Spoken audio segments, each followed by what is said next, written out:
Atos dos Apóstolos, capítulo 4, do verso 23 até o 31. O assunto que eu vou falar hoje é uma teologia da renovação. Então, esse assunto basicamente ele tem a ver com a gente conseguir entender o próprio tema dessa conferência aqui, que é a respeito de doutrina e devoção. O que significa para nós unir essas duas coisas? O que significa para nós juntar uma sólida doutrina bíblica com uma expressão de devoção e uma experiência com o poder de Deus? E por isso o nome dessa palavra aqui, uma teologia da renovação. Renovação aqui sendo uma palavra que é correspondente a avivamento, despertamento, enfim, tudo que tem a ver com o poder do Espírito Santo enchendo uma pessoa, e obviamente isso está muito ligado à própria noção de devoção que a gente tem, né? A gente colocou aqui o nosso tema como doutrina e devoção, mas é óbvio que quando a gente fala devoção, a gente não está querendo dizer simplesmente intensidade de paixão. Isso está envolvido no que a gente quer dizer, mas para nós isso tem muito mais a ver com a gente ter a igreja sendo cheia do Espírito Santo. Então, essa conferência poderia se chamar também Doutrina e Pentecostes, Doutrina e Manto. Muito obrigado. Ótima contribuição. Doutrina e Chu. Então, quero ler uma citação para vocês do Tim Keller, e ele diz o seguinte, numa pregação dele, numa palestra que ele dá sobre uma teologia do avivamento. Frequentemente, quando há uma crise cultural enviada pelo próprio Deus, as operações normais do Espírito Santo são intensificadas. Então, vamos ler Atos capítulo 4. Depois de soltos, foram para os seus companheiros e lhes contaram tudo o que os principais sacerdotes e líderes religiosos lhes haviam falado. Ao ouvirem isso, todos juntos elevaram a voz a Deus, dizendo: Senhor, Tu fizeste o céu, a terra, o mar e tudo que neles há, que pelo Espírito Santo disseste pela boca de nosso pai Davi, teu servo, porque os gentios se enfurecem e os povos imaginaram coisas vãs. Os reis da terra levantaram-se e as autoridades aliaram-se contra o Senhor e contra o seu ungido, pois nesta cidade eles de fato se aliaram contra o teu santo servo Jesus, a quem ungiste, não só Herodes, mas também Pôncio Pilatos e todos os gentios e os povos de Israel, para fazer tudo o que a tua mão e a tua vontade predeterminaram que se fizesse. Agora, pois, ó Senhor, olha para as suas ameaças e concede aos teus servos que falem a tua palavra com toda a coragem, enquanto estendes a mão para curar e para realizar sinais e feitos extraordinários pelo nome de teu santo servo Jesus. E quando terminaram de orar, o lugar em que estavam reunidos tremeu. Todos ficaram cheios do Espírito Santo e passaram a anunciar com coragem a palavra de Deus. Senhor, nós te pedimos, ó Pai, que o Senhor também tome essa oportunidade, esse momento aqui, para nos encher com teu Santo Espírito, para derramar, Senhor, a tua presença aqui sobre nós, para que não só a nossa mente seja afetada pela tua palavra, mas que o nosso coração seja incendiado pela tua presença, Pai.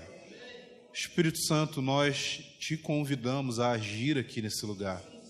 Sabemos que você já está aqui, porque você habita em nós, como o próprio Cristo prometeu. Mas nós te pedimos, Espírito Santo, age aqui nesse lugar. Sopra sobre nós. Acende novamente a chama que em tantos de nós tem se apagado. Faz com que o teu fogo venha queimar novamente no nosso interior. Faz com que nós sejamos preparados para cooperar com os teus propósitos na terra, Senhor. Senhor, nós queremos uma mente moldada pela tua palavra e um coração incendiado pelo teu fogo. Em nome de Jesus. Amém. Amém. Então, como eu citei aqui, o Keller, ele diz que muitas vezes, o que vai preceder um avivamento, que vai preceder um derramamento do Espírito Santo, uma renovação no coração da igreja, é uma crise na cultura. Isso é uma ótima notícia para a gente. Porque a gente está em meio a uma crise cultural. A gente está em meio a momentos de conflito, polarização política, mudanças de paradigma, uma economia abalada, instável, famílias desorientadas, uma igreja dividida e, em grande parte, uma igreja que está com uma mensagem comprometida, uma mensagem que tem se corrompido, uma mensagem que tem cada vez mais se tornado não só um meio para propagar o verdadeiro evangelho, mas algo que esconde o verdadeiro evangelho da sociedade ao nosso redor. Quando você questiona muitas pessoas hoje, pessoas não cristãs, a respeito das suas visões a respeito da igreja, você sabe muito bem, assim como eu, que as referências que essas pessoas têm não são as melhores referências no que diz respeito ao pensamento cristão. As pessoas elas vão citar coisas que elas viram na televisão, escândalos dos quais elas ouviram falar, até mesmo experiências ruins que elas mesmas tiveram com a igreja evangélica. E não só com a igreja evangélica, com a igreja católica também. Com qualquer tipo de igreja cristã, existe uma barreira que impede as pessoas de enxergar o verdadeiro evangelho. E, infelizmente, essa barreira somos nós. Infelizmente, essa barreira tem sido o próprio corpo de Cristo na Terra. Muitas vezes Deus envia esse tipo de crise cultural. Deus envia problemas para uma determinada nação com o objetivo de despertar a sua igreja. Às vezes a gente fica olhando para as dificuldades que o nosso país está enfrentando, a gente olha para a dificuldade de crises mundiais e a gente pensa no quê? Em primeiro lugar, a gente pensa no nosso bolso. A gente pensa nas dificuldades que a gente tem, a gente pensa no nosso curso na faculdade, a gente pensa no aluguel que a gente tem que pagar, a gente pensa em imposto que a gente está pagando, mas a gente precisa mudar o nosso olhar e começar a pensar a respeito do que Deus está fazendo. Com toda essa crise, pode ser que Deus tenha um propósito para nós. E isso foi exatamente o que os apóstolos enxergaram. Quando os apóstolos viram a tamanha crise na qual eles estavam, o que veio logo em seguida foi a palavra de Deus orientando eles para que eles entendessem que aquele era um momento para que eles fossem cheios do Espírito de Deus e completassem a obra que Deus havia chamado eles para realizar. Então, crises culturais podem ser uma boa notícia para nós como igreja, amém?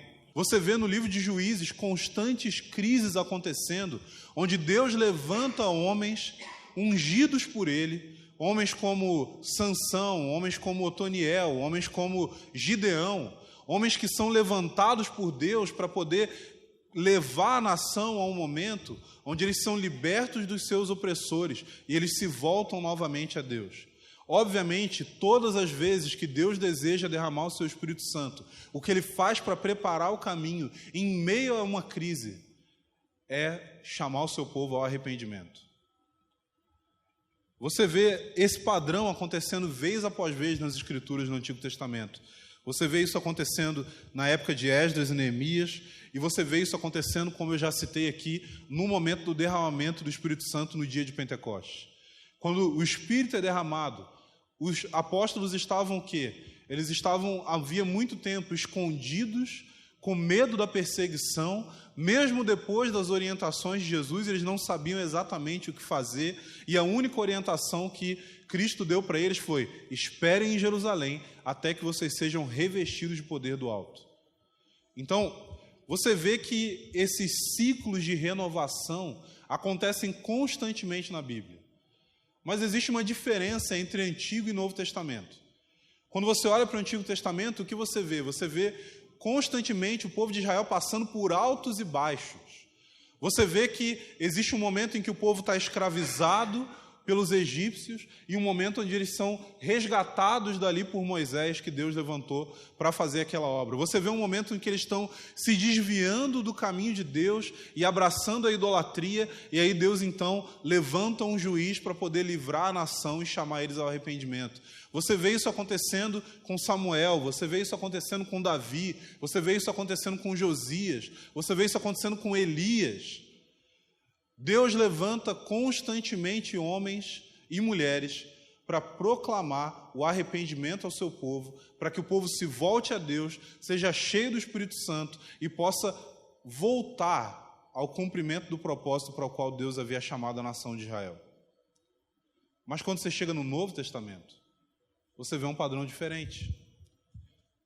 Creio que a maioria de vocês deve ter tido a mesma experiência do que eu, lendo o livro de Atos, pela primeira vez, talvez, na sua vida. E quando você lê o livro de Atos, se você já estava há um tempo na igreja, você tomou um susto. E você começou a perceber assim, cara, parece que isso que eu estou lendo aqui não tem nada a ver com o que a gente está vivendo domingo após domingo. Parece que isso que eu estou lendo aqui não tem nada a ver com o tipo de vida cristã que eu estou experimentando. E se você lê o livro de Atos, antes de ter muita experiência com igreja, você teve uma surpresa bem grande. Você provavelmente esperava determinadas coisas que você não experimentou. No livro de Atos, você não vê um ciclo de queda e renovação como você vê no Antigo Testamento. Você não vê o povo de Deus, a igreja ali se desviando e sendo chamada ao arrependimento para voltar a uma posição correta e então ser renovada. Ou seja, no Antigo Testamento você tem ciclos de queda e renovação. No Novo Testamento você tem ciclos de renovação contínua. Você não tem a mesma oscilação que se experimentava antes. E o que eu quero falar aqui com vocês tem a ver com compreender esses ciclos, compreender qual que é a teologia bíblica da renovação espiritual, compreender qual que é a perspectiva que a palavra nos dá e como nós deveríamos encarar o termo avivamento. Muito do que eu vou falar aqui com vocês é inspirado por um livro que infelizmente a gente não tem aqui para vender. Bom, eu acho, né? Estão montando outra livraria ali. Muito do que eu vou falar está inspirado nesse livro aqui, chamado Dinâmicas da Vida Espiritual, do Richard Lovelace. Então, esse livro aqui, óbvio, eu acho que a maioria de vocês já deve ter ouvido falar de Tim Keller, né? Alguém aqui estava em um buraco nos últimos anos, nunca ouviu falar do Tim Keller? Tim Keller é um senhor já de idade, ele parece muito uma tartaruguinha, mas é uma das grandes mentes do nosso século, é uma das pessoas que Deus tem usado para trazer novos paradigmas a respeito da missão da igreja. E o Tim Keller foi aluno do Richard Lovelace no seminário. Ele estudou com ele, ele fez o curso Dinâmicas da Renovação Espiritual antes do curso se tornar um livro. E Tim Keller fala o seguinte, que ao começar a plantação da sua igreja em Manhattan, não existia outra coisa mais influente sobre a sua vida do que as noções das dinâmicas de renovação espiritual de Lovelace. Tim Keller disse que esse daqui é o livro mais influente no pensamento dele a respeito do com que deveria se parecer a igreja. E assim, gente, não sei se você conhece o Keller, mas se o Keller imitou alguém, se o Keller roubou as ideias de alguém, a gente deveria correr para roubar essas mesmas ideias. O Keller disse o seguinte, eu li um artigo dele e de mais alguns outros irmãos falando sobre esse livro, e ele diz que se você lê o livro do Lovelace e você concorda com tudo, você é uma pessoa um tanto quanto excêntrica. Eu li essa afirmação depois de ter lido o livro do Lovelace e de ter concordado com tudo. Mas a questão é que é impressionante você olhar, porque assim, você talvez tenha preconceitos parecidos com os meus. Tim Keller é um presbiteriano. E talvez você não pensaria assim, tem esse cara presbiteriano, vou ouvir ele falando sobre avivamento. Mas a questão é que a gente precisa entender qual é a definição de avivamento que a gente tem na nossa cabeça. Porque às vezes a nossa definição de avivamento, ela não é uma definição suficientemente bíblica. Eu não estou falando aqui que, por exemplo, se você falar, cair no chão, babar na gravata, conhece essa expressão? Rodar no manto, coisas desse tipo. Eu não estou querendo dizer, não, isso não é avivamento. Não, o que eu estou querendo dizer é o seguinte, é que avivamento não é só isso. E quando você estuda a história dos avivamentos, você percebe que existem diversas manifestações de avivamentos que aconteceram na história da igreja, e o motivo pelo qual Richard Lovelace escreve esse livro é que ele era um cara que era um professor de história da igreja, um cara especializado nas histórias dos avivamentos da religião cristã. E isso daí, esse estudo da história fez com que ele percebesse determinados padrões, determinadas coisas que aconteciam sempre e que caracterizavam um verdadeiro avivamento. Então a gente precisa reformar o nosso pensamento sobre avivamento para que ele seja um pensamento amplo o suficiente para que a gente não faça assim como todos aqueles que eram adeptos do último avivamento, quando o próximo avivamento estava chegando, que era o quê? Olhar para o passado, estabelecer aquilo como um padrão e ver o que estava acontecendo no presente e dizer, isso não é um avivamento. Avivamento foi o que aconteceu naquela época. A gente precisa mudar a nossa visão sobre o avivamento, não para que ela se torne mais estreita, não para que ela exclua determinadas coisas, mas para que ela seja ampla o suficiente para que a gente não seja o cara que vai olhar para aquilo que Deus está fazendo e vai falar assim, isso não é de Deus, Deus não faz as coisas assim, o meu Deus não opera dessa forma. Eu quero te contar uma novidade, o seu Deus, ele é Deus. E a definição de ser Deus significa que ele faz o que ele quiser. O que der na telha dele, ele faz. Se ele quiser criar um avivamento que acontece fazendo com que o Espírito Santo seja derramado quando você atira cadeiras nas pessoas, cara, eu vou te falar um negócio, corre de mim. Porque eu vou pegar uma cadeira em cada mão. E se você estiver na minha frente, mano, você vai tomar uma cadeirada. Mas vai ser bom. A não ser que eu esteja errado. O que pode acontecer. Então, uma definição que está em concordância tanto com Lovelace quanto com Keller é que o avivamento ele é uma intensificação das operações normais do Espírito de Deus por intermédio dos meios comuns da graça. Vou destrinchar isso daí para você. O avivamento, ele é uma intensificação das operações normais do Espírito Santo. Que operações normais são essas?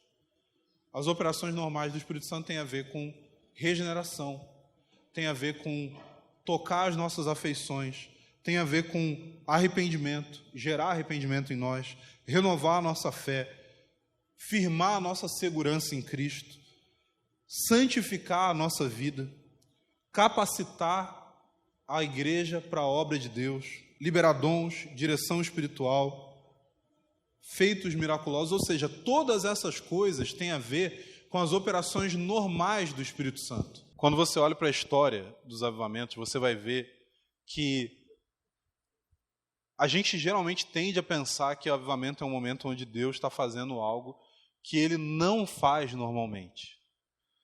Mas, na verdade, avivamento é um momento onde Deus faz com maior intensidade aquilo que Ele normalmente faz.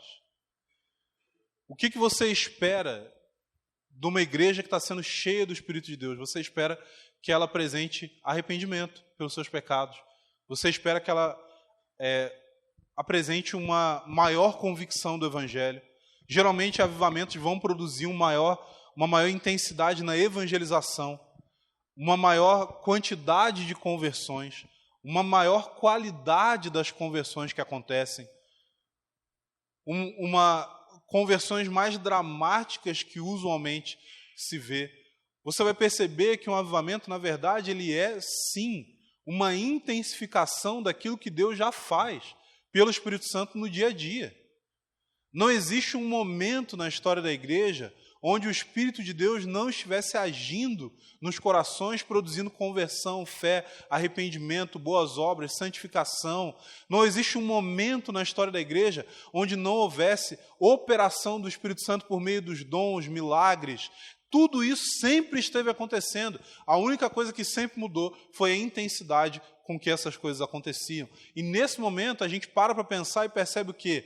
Que a forma cíclica que nós temos experimentado como igreja, ela está muito mais ligada à figura do Antigo Testamento do que à figura do Novo Testamento.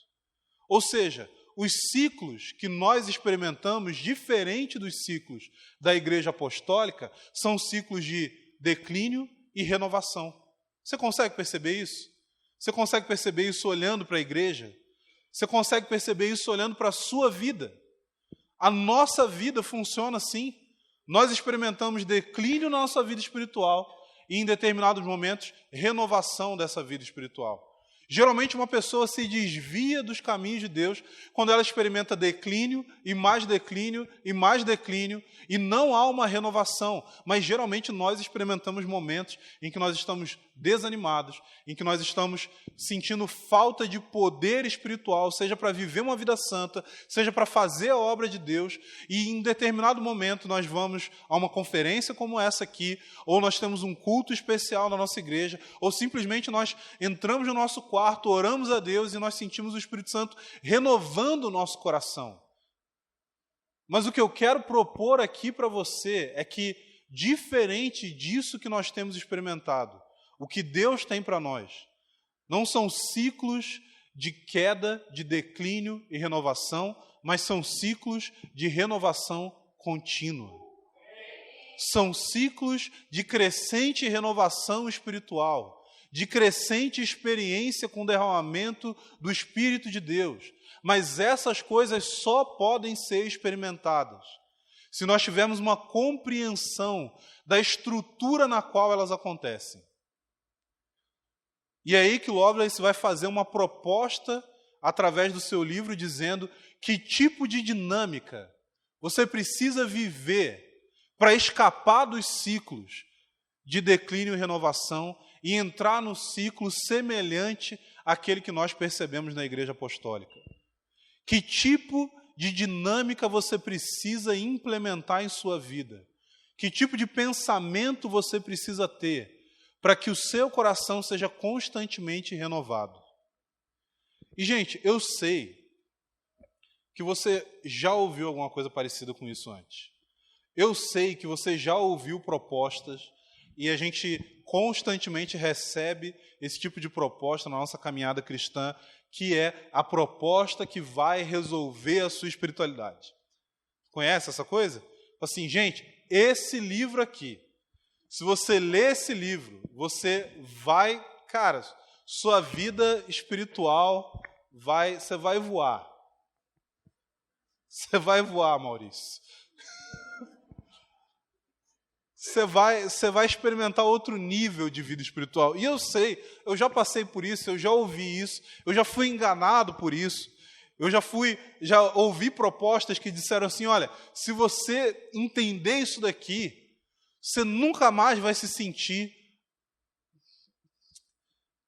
Gente, a gente está em casa, então você me perdoa se eu vou te ofender e tal, mas você nunca mais vai se sentir um bosta. Que essa é a experiência que a gente tem. A gente tem momentos de ascensão, de renovação, e a gente tem momentos de declínio, onde, em resumo, a gente se sente uns bostas. A gente olha para as pessoas e fala assim, fulano, eu não tenho a vida espiritual igual de fulano, eu não sou assim. Aí o que você faz? Você vai ler biografia de alguém. Aí você vai ler a biografia de alguém, de algum homem ou mulher de Deus, aí que o negócio vai para o ventilador. Aí que você quer desistir de tudo, você fala assim, cara, se você está no ministério e você lê uma biografia dessa, você está lá, né? Você está pregando todo dia, pastoreando gente, cuidando, tá fazendo tudo que tem a ver com o ministério. Você vai lá ler a biografia de alguém, aí você pensa o quê? Vou fazer concurso para a Conlurb lá no Rio. Vou virar lixeiro. Vou, sei lá, virar carteiro, vou virar, sei lá, eu vou fazer alguma coisa que, assim, seja simples. Porque eu estou vendo a vida desse cara aqui, não, eu estou errado. Eu lembro de ter uma crise, eu li a biografia do George Whitefield, 10 anos atrás, eu cheguei para o cara que estava me mentoreando na época, eu falei assim, eu não sou convertido, eu preciso converter.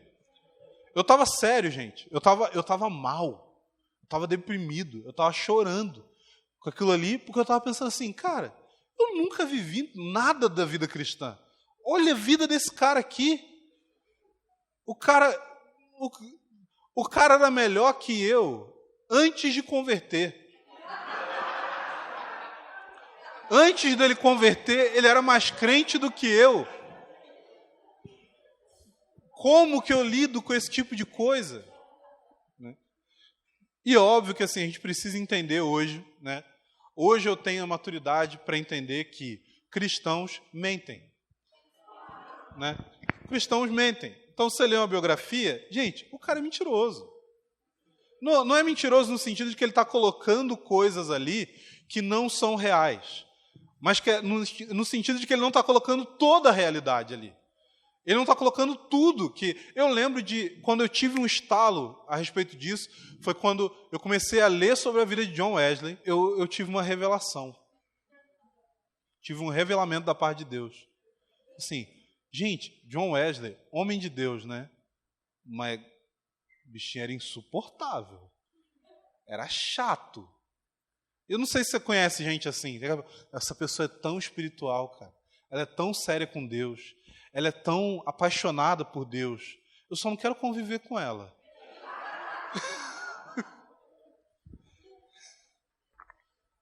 Então, a gente às vezes tem essa experiência de comparar a nossa espiritualidade e a gente sente mal a respeito disso.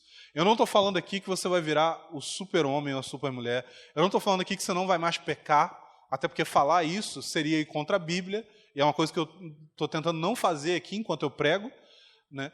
E eu não estou dizendo que você vai se tornar uma pessoa perfeita. O que eu estou dizendo é que existe um precedente bíblico para que nós tenhamos o nosso coração constantemente renovado na nossa fé. E essa palavra fé é central para esse pensamento.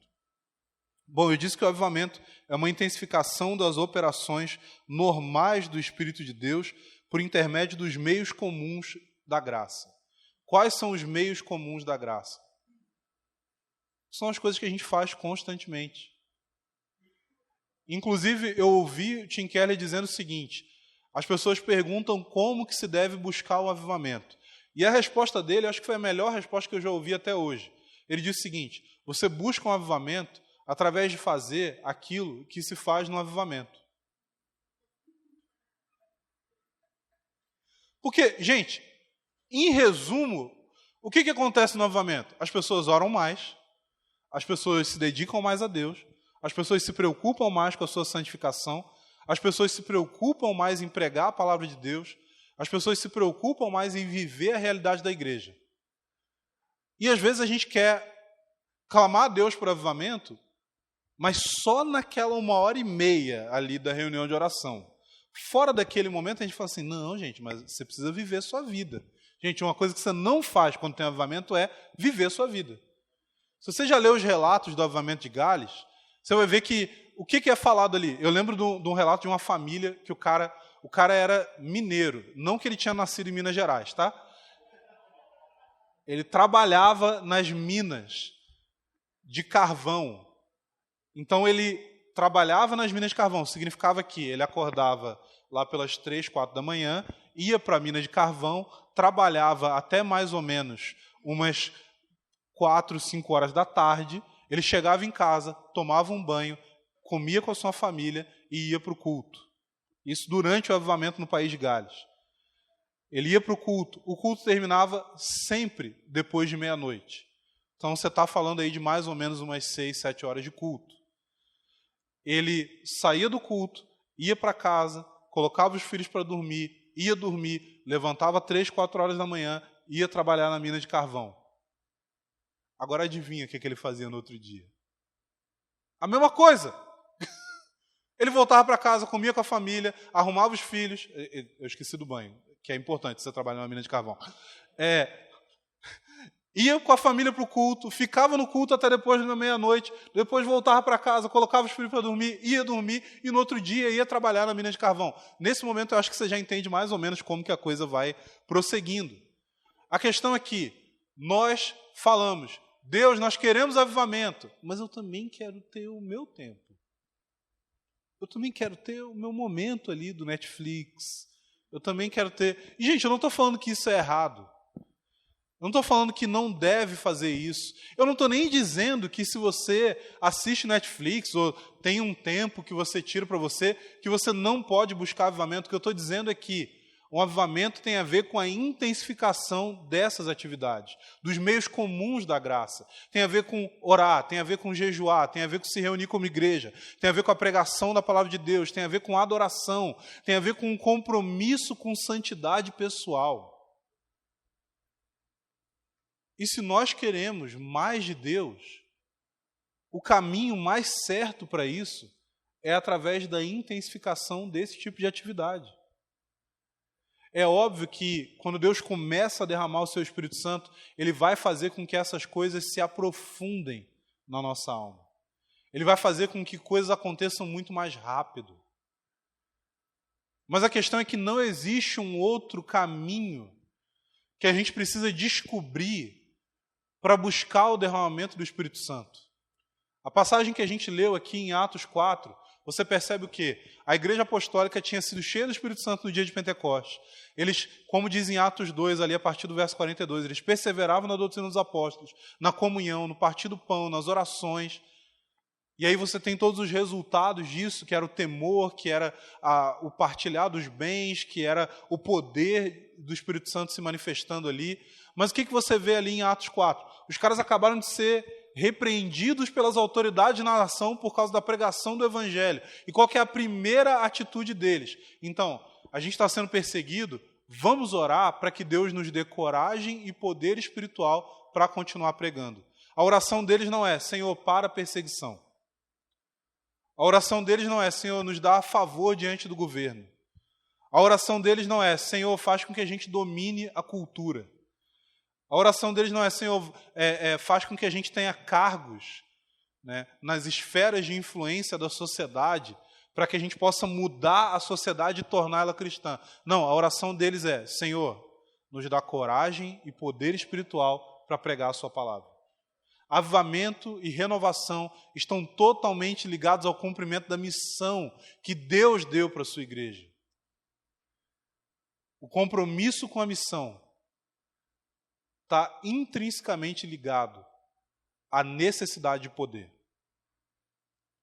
Se não existe compromisso com a missão, não existe necessidade de poder. Para que você vai querer avivamento? Para curtir? Esse não é o propósito do avivamento. O propósito do avivamento não é ser uma espécie de entretenimento santo. O propósito do avivamento é a glória de Deus por meio da igreja. É que Deus seja glorificado por meio do corpo do seu Filho na terra. De acordo com isso tudo que a gente viu, a gente percebe que a perspectiva da igreja ali em Atos é que nada saía do controle de Deus. Você vê isso pelas orações que eles estão fazendo ali, dizendo, Senhor, isso tudo, a morte do seu Filho, as nações se enfurecendo e nos perseguindo, isso tudo tem a ver com o seu plano, isso tudo tem a ver com o seu propósito. E a única coisa que a gente precisa é de mais do teu Espírito Santo. A única coisa que a gente precisa é de mais da sua presença. Mas aí eu quero ajudar vocês a entenderem como essas dinâmicas de renovação funcionam. Porque você pode pensar assim, tudo bem, então você está dizendo basicamente que O propósito de Deus tem a ver com renovar a igreja, com avivar a igreja, com liberar mais da presença dele. Tranquilo. E o que a gente precisa fazer para isso é orar mais. É isso que você está dizendo? Não, não é isso que eu estou dizendo. Não é só isso que eu estou dizendo. É óbvio que mais oração está sempre conectada ao derramamento do Espírito Santo. Mas a gente tem um problema em relação à nossa teologia sobre a oração, sobre a relação entre oração e avivamento. A gente tem um problema no nosso pensamento, na nossa dinâmica sobre a renovação, porque muitas vezes a gente foi influenciado por uma teologia pentecostal, e eu não estou dizendo aqui que teologia pentecostal é sinônimo de coisa ruim. A gente tem grandes teólogos pentecostais no mundo hoje, mas quando eu falo de uma teologia pentecostal, eu estou querendo dizer aquela teologia que surgiu, aquela perspectiva que surgiu em meio ao movimento pentecostal lá no seu início e que tinha muita coisa boa, mas que também tinha algumas noções erradas a respeito de como funcionava a dinâmica entre vida cristã, evangelho e renovação. Existe uma perspectiva excessivamente meritória no pensamento pentecostal popular. E esse pensamento é o pensamento que nos influenciou. Eu venho de um contexto que era oriundo do contexto pentecostal. Eu creio que a maioria de nós aqui veio de um contexto semelhante a esse, de igrejas pentecostais, neopentecostais, carismáticas. E o problema é que essa teologia popular que foi se formando dentro do movimento pentecostal, ela tem muita semelhança com a teologia mística católica, e não que eles saibam disso, né? Porque se você falar isso para um pentecostal, geralmente ele vai responder dizendo, está amarrado. Mas a questão é que a teologia mística, ela ia dizer basicamente o seguinte para você, olha, você precisa, e o Ângelo falou sobre isso ontem aqui, você precisa se purificar, para que através de se purificar, você possa dar passos em direção a Deus. E dando passos em direção a Deus, você alcança a iluminação. Isso, a teologia mística, em resumo, vai falar sobre isso, sobre estágios da vida espiritual, sobre uma escada que leva você àquilo que eles chamariam de visão beatífica, de contemplação. E às vezes a teologia e o formato do nosso pensamento sobre a espiritualidade, ele foi moldado por esse tipo de ideia, que nós precisamos nos purificar para que nós possamos progredir, para que nós possamos então ter um encontro com Deus, para que nós possamos então sermos iluminados, para que nós possamos então recebermos o Espírito Santo poderosamente, de forma que Deus comece a espalhar avivamento pela nação. Mas as dinâmicas bíblicas de renovação espiritual, elas têm a ver não com algum tipo de nova técnica para fazer com que nós conquistemos poder espiritual, mas elas têm a ver com uma teologia que é profundamente fundamentada no Evangelho. O Evangelho é o cerne do pensamento a respeito da dinâmica espiritual e de renovação correta. Os apóstolos entendiam isso. Por isso que o centro da mensagem, do pensamento, da oração dos apóstolos era o quê? A morte e ressurreição de Jesus, que libera poder para nós, para que nós cumpramos a missão de Deus. Lovelace vai dividir esse pensamento em 3 partes diferentes. Ele vai falar sobre pré-condições para a renovação, ele vai falar sobre elementos primários ou básicos para a renovação, e ele vai falar de elementos secundários, ou que poderiam ser chamados de resultados da renovação. E o que ele vai dizer que são as pré-condições tem a ver com o que ele chama de preparação para o Evangelho. E é isso que a gente precisa, a preparação para a mensagem do Evangelho. E essa preparação, ela tem a ver com perceber o tamanho da santidade de Deus, o tamanho da justiça de Deus. E, obviamente, isso também está conectado a perceber a profundidade do nosso pecado.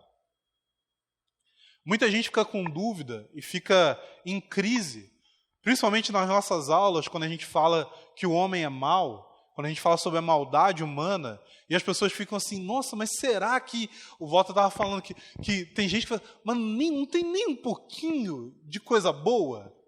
Nem um pouquinho, assim, nem um negocinho.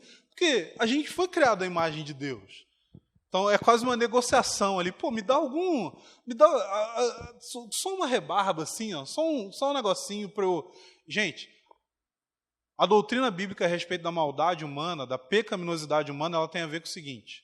Ela tem a ver com o fato de que não quer dizer que nós somos tão maus quanto nós poderíamos ser. Não quer dizer que todo mundo é Hitler. Não é isso. O que quer dizer é que tudo aquilo que a gente faz é manchado pelo pecado. Tudo que você faz, as suas motivações, mesmo se você tem talvez uma perspectiva sobre algo que você deseja realizar, que tem a ver com, 99,9% de boas motivações voltadas para a glória de Deus, tem um 0,01% de pecado. Tudo que você faz. E, gente, a gente precisa parar de se enganar. A gente precisa parar de se enganar. Tem gente que fica escandalizada se alguém chegar e falar assim, irmãos, eu descobri que eu entrei... Ou então, quando as pessoas descobrem isso, elas ficam em crise e querem desistir de tudo na vida, falar, eu descobri que eu entrei para o ministério com motivações erradas. Assim, sério? Só agora que você descobriu? Porque todo mundo entrou para o ministério com motivações erradas. Todo mundo entrou para o ministério porque tem o desejo de provar alguma coisa para alguém, tem o desejo de redimir alguma coisa do seu passado, tem o desejo de se auto-justificar. Isso quer dizer que isso invalida aquilo que a gente está fazendo? Não. Porque Deus não nos salva pelas nossas boas intenções. Deus nos salva por causa do sangue do seu Filho. E se você fosse tão bonzinho assim, o sangue de Jesus não seria necessário. Mas você é mau, você é pecador, e os seus pensamentos são manchados por esse pecado. As suas motivações são manchadas por esse pecado. Os planos da sua vida, as decisões que você toma, os relacionamentos que você tem, são manchados pelo pecado, porque você nasceu um pecador. E a única coisa que vai mudar isso é quando Jesus, na sua vinda, nos tornar semelhantes a Ele no seu corpo de glória. Gente, o Evangelho é central para a renovação da nossa fé. A gente só vai conseguir ter o nosso coração renovado se a gente começar a perceber que os meios de graça, que a oração, que a adoração, que o jejum, que a busca por santificação não são aquilo que nos salvam. O que salva você é a obra de Jesus. O que faz com que você seja aceito é o fato de que Cristo morreu e ressuscitou no seu lugar. O que faz com que você seja recebido diante de Deus é o fato de que Deus olha para você e declara você justo, não por qualquer coisa que você fez, seja antes ou depois da sua conversão, mas Deus olha para você e declara você justo por causa da justiça de Cristo. Não existe nada que vem dos seus méritos, não existe nada que vem da sua capacidade, não existe nada que vem do seu esforço. Todas essas coisas são muito pequenas se comparadas àquilo que Cristo realizou para fazer com que você seja declarado justo diante do tribunal do juiz de toda a terra. Para terminar, gente, a gente precisa entender que essa dinâmica de renovação, ela tem a ver com você entender que você é justificado em Cristo, mas ela também tem a ver com você entender que você é santificado em Cristo. Tem uma fala de Lutero que diz o seguinte, que todos os nossos problemas em relação ao pecado, eles têm a ver com uma incredulidade compulsória. Ou seja, se existe pecado no qual você se encontra hoje preso, isso não tem a ver com sua falta de esforço, mas isso tem a ver com sua falta de fé. O tanto de santidade que você experimenta na sua vida cristã não está ligado à sua fibra moral, mas está ligado ao tamanho da sua confiança em Cristo. Também uma fala de Lutero, ele dizia o seguinte, que nós somos justificados somente pela fé, mas essa fé não é uma fé que permanece sozinha. A verdadeira vida cristã, ela apresenta frutos, ela apresenta resultado, não por causa do nosso esforço, mas por causa dos esforços de Cristo e da ação do Espírito Santo em nosso interior. Você quer que o seu coração seja renovado, o que você precisa é se tornar uma pessoa mais dependente de Deus, mais aprofundada em fé no Evangelho. Se você está em crise, se você está mal, se você está desanimado, o que você precisa não é se autoflagelar para fazer com que de alguma forma você tome vergonha na cara. O que você precisa é mergulhar nas profundezas do amor de Deus que foi demonstrado na cruz de Cristo. Isso é o poder de Deus para renovar a nossa vida. Eu espero que você seja cada vez mais envolvido pelo poder e pela magnitude da cruz. Que você cada vez mais tenha o seu coração arrebatado pelo fato de que Deus, tão grande quanto Ele é, tão santo quanto Ele é, nos resgatou por causa do seu amor, por meio do sacrifício do seu Filho. E isso daí não é uma coisa só para o novo convertido, isso daí não é uma coisa só para o início da nossa caminhada, isso daí não é uma coisa simplesmente básica e passageira, isso daí é o fundamento de toda a vida cristã, de toda a fé na nossa salvação e de toda a nossa santificação. Fé em Jesus é o que faz você se tornar mais parecido com Ele. Amém?